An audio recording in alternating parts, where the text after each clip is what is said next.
I'm Melissa Reese, Community Relations Specialist with East Point Managed Care Organization, and today I'm going to talk with you about resilience. But before I share about resilience, I need to talk a little bit about ACEs, Adverse Childhood Experiences.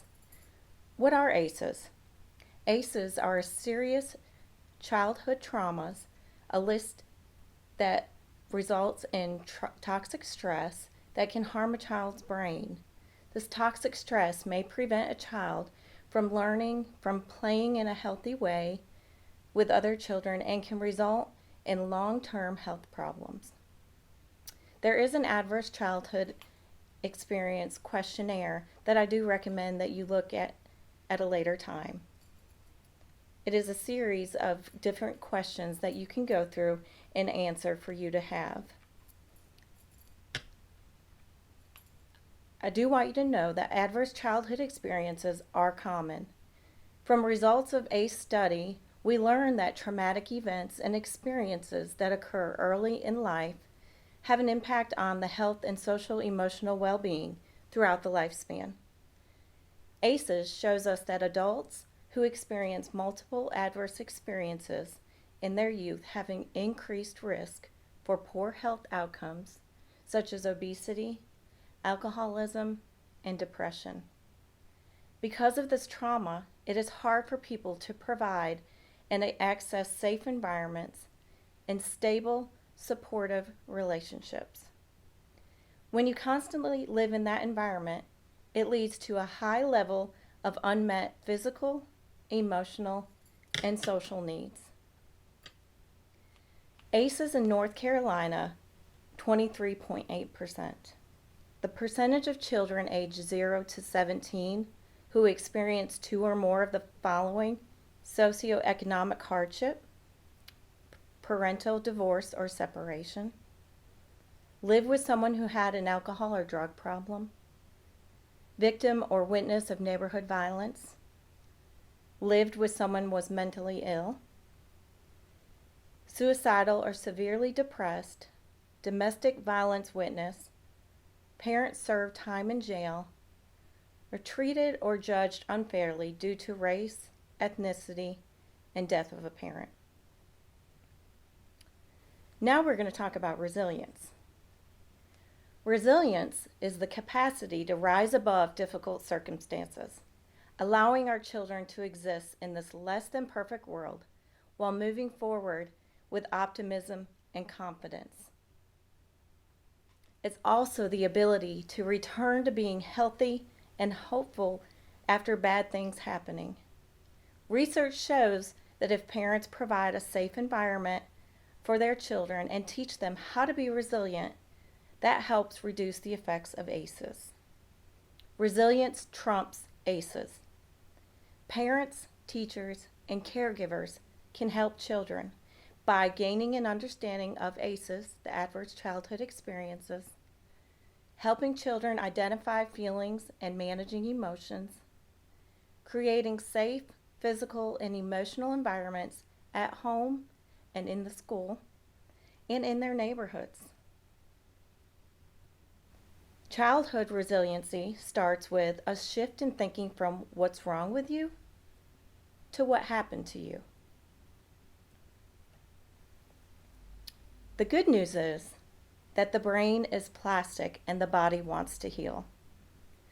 The brain is continually changing in response to the environment. If the toxic stress stops and is replaced by practices that build resilience, the brain can slowly undo many of the stress-induced changes. Research shows that individuals' brains and bodies become healthier through mindfulness practices, exercise, good nutrition, adequate sleep, and healthy social interactions. What does resilience look like? Having resilient parents, parents who know how to solve problems, who have healthy relationships with other adults, and who build healthy relationships with their children. Building attachment and nurturing relationships. Adults who listen and respond patiently to a child in a supportive way and pay attention to the child's physical and emotional needs. Building social connections. Having family and friends and/or neighbors who support, help, and listen to the children. Meeting basic needs. Providing children with safe housing, nutritious food, appropriate clothing, and access to health care and good education. Learning about parenting and how children grow. Understanding how parents can help their children grow in a healthy way and what to expect from children as they grow. And last but not least, building social and emotional skills. Helping children interact in a healthy way with others, managing their emotions and communicating their feelings and needs. So some ingredients of resilience, we're now going to talk about the 7 crucial C's, and these come from the heart of learning and teaching. Competence, the ability to know how to handle situations effectively. Developing a set of skills to trust your own judgment, making responsible choices, and facing difficult situations. The second one, confidence. Demonstrating confidence in real-life situations that is in turn affirming by caring adults, grounded in deep sense of safety, protection, and security. The third one is connection. Close ties to family, friends, school, and community. This produces strong values and prevents seeking destructive alternatives. Fosters safety and trust. Our fourth one is character. Fundamental sense of right and wrong to ensure children are prepared to make wise choices and contribute positively to the world. The fifth one is contribution, and this is realizing the world is a better place because I am in it. Consciously taking action and making choices to improve the world that are seen, heard, and affirmed by caring adults. Our sixth one is coping, a wide repertoire of positive, adaptive coping strategies learned most often from caring, healthy adults. And our last one is control, knowing that own choices, decisions, and actions determine positive or challenging outcomes in life. Another thing we talk about is resilient zone. That's where a state of well-being in your mind, body, and spirit. When in the resilient zone, one is able to handle the stresses of life. You can be annoyed or even angry, but do not feel like you will lose your mind or lose your head. You can be sad, but not feel like you'll be washed away by the river of sorrows. This zone helps you with all of that. So how can parents, or how can we as adults, build resilience? We use your growth mindset praise. Always praise a child's willingness to try, effort, patience, and practice. Attribute success to hard work, perseverance, not just being smart. Model flexibility. Being able to switch gears and change of plans is important. Adopt a glass half full mentality in the home. Help children find their own niche. And praise the effort, not just the product.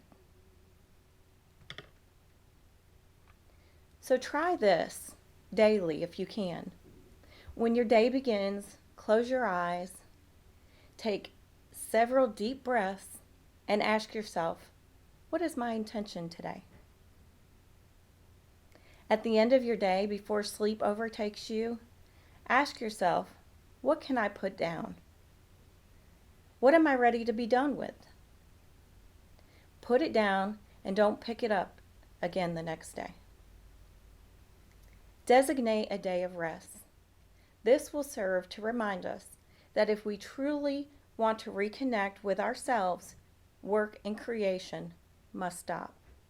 Take that day of rest. So some reflection that we can think about, or mindfulness, is the non-judgmental observation of an entire experience that you're going through. We slow down, we observe, and awaken a greater awareness of our being and our surroundings. From this perspective, we develop a knowing beyond our visual ways of trying to intellectually figure out what's going on. So, some resiliency tools to learn or to remember every day. Turn off the body's stress response when we no longer need it. We learn to work with the natural design of our nervous system. Remember those steps that I told you, the beginning of the day and the end of the day. Try to remember doing that. So some strategies to just remember: exercises to strengthen your resilience muscles. Positivity. Take time each day to find something to be thankful for. Creativity. Spend 5 to 10 minutes each day drawing or writing something fun. Connection. Take one action each day to build a new relationship or strengthen an existing one. Experimenting.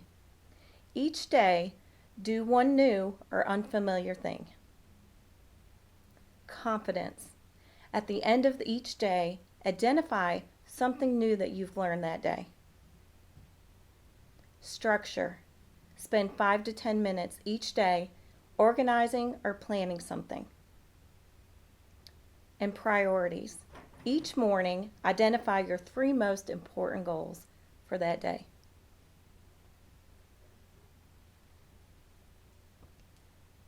Thank you for letting me talk to you today about resilience, and please always remember that you can contact East Point Managed Care Organization if you ever need any services or anyone to talk to for mental health, substance use, and intellectual developmental disabilities.